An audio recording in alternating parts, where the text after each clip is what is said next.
کہ میں مہدی ہوں۔ اب جب اس نے دعویٰ کر دیا میں مہدی ہوں تو مرزا غلام محمد قادیانی نے یہ دعویٰ کر دیا تھا کیوں مہدی تو ایک ہی ہوگا، دو ہوں گے نہیں۔ پھر یہ ہوا کہ وہاں اس کے ماننے والے بھی کچھ زیادہ ہو گئے، حتیٰ کہ انہوں نے یمن کے اندر بہت سے علاقوں پر کنٹرول بھی حاصل کر لیا۔ اور حدیث میں آتا ہے حضور علیہ السلام نے یہ بھی فرمایا کہ جو مہدی ہوں گے وہ یمن کے علاقے میں کہیں پیدا ہوں گے، پھر وہ ہجرت کر کر یہاں مدینہ کی طرف آ جائیں گے۔ تو وہ گزشتہ دن میں عرض کیا تھا، تو وہ چونکہ بھابھی جب اور دعویٰ بھی کر دیا، اوپر سے پھر اس کے ماننے والے ہو گئے، پھر انہوں نے کئی علاقوں پر کنٹرول بھی کر لیا۔ اب مرزا غلام قادیانی رکا رہا اس وقت تک مہدیت کے دعوے سے۔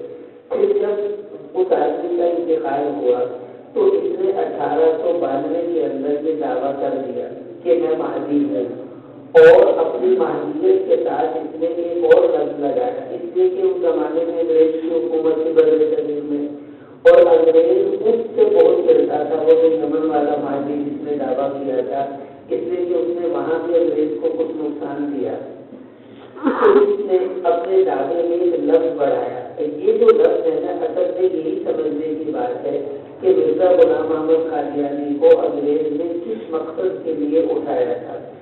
اس نے جب یہ دعویٰ کیا کہ میں مہدی ہوں، تو یہ میں نے گزشتہ دن میں بیان کیا تھا کہ آپ صلی اللہ علیہ وسلم نے امام مہدی کی علامات میں یہ بتایا کہ وہ خود سے مہدی ہونے کا دعویٰ نہیں کریں گے، اور وہ نہیں کہیں گے کہ میں مہدی ہوں، میرے ہاتھ پر بیعت کرو اور میں ہی ہوں جس کا تم لوگ انتظار کر رہے تھے، وہ یہ بالکل نہیں کہیں گے۔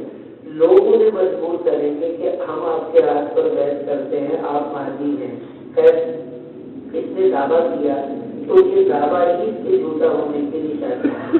اب جب دعویٰ کیا تو اس نے انگریز کو یہ خط لکھا کہ میں مہدی ہوں لیکن میں خونی مہدی نہیں ہوں۔ یہ العیاذ باللہ یہ لفظ غور کرنے کے قابل ہے کہ میں خونی مہدی نہیں ہوں، میں امن والا مہدی ہوں۔ یہ مسلمانوں کا جھوٹا مہدی ہے جو خونی ہوگا، یعنی وہ آ کر جہاد کرے گا اور یہود سے لڑائی کرے گا اور عیسائیوں کے ساتھ اس کا جھگڑا ہوگا، تو وہ تو خونی مہدی ہے جو آ کر خون بہائے گا۔ میں امن والا مہدی ہوں، میں خونی مہدی نہیں ہوں۔ یہ بات اس نے انگریز کو خط میں لکھی اس لیے کہ انگریز کو پتہ چلے کہ ہمارے بندہ ہے اور یہ وہ نہیں ہے جو ہمارے خلاف کھڑا ہوگا وغیرہ وغیرہ۔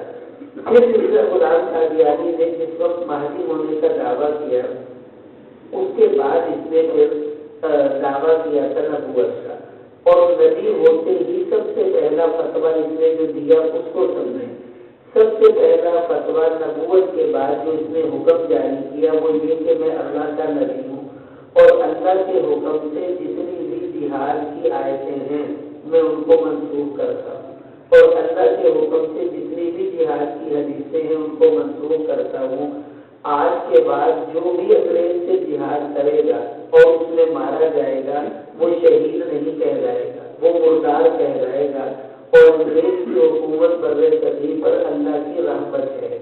یہ اس کا سب سے پہلا یعنی بیان تھا اپنی دعوی نبوت کے بعد، اور یہی مقصد تھا انگریز کا اس کو لانے کا کہ بڑی مسلمان تو میرے خلاف کھڑے ہو جاتے ہیں، جہاد کرتے ہیں، ہمیں نقصان دیتے ہیں، لہذا وہ بندہ لاؤ جو اس کے اندر سے جذبہ جہاد ختم کرے۔ تو مہدی ہونے کا دعویٰ کیا تو یہ کہا میں خونی مہدی نہیں ہوں، یعنی میں جہاد نہیں کروں گا، اور جب نبوت کا دعویٰ کیا تو جہاد ہی کا انکار کر دیا۔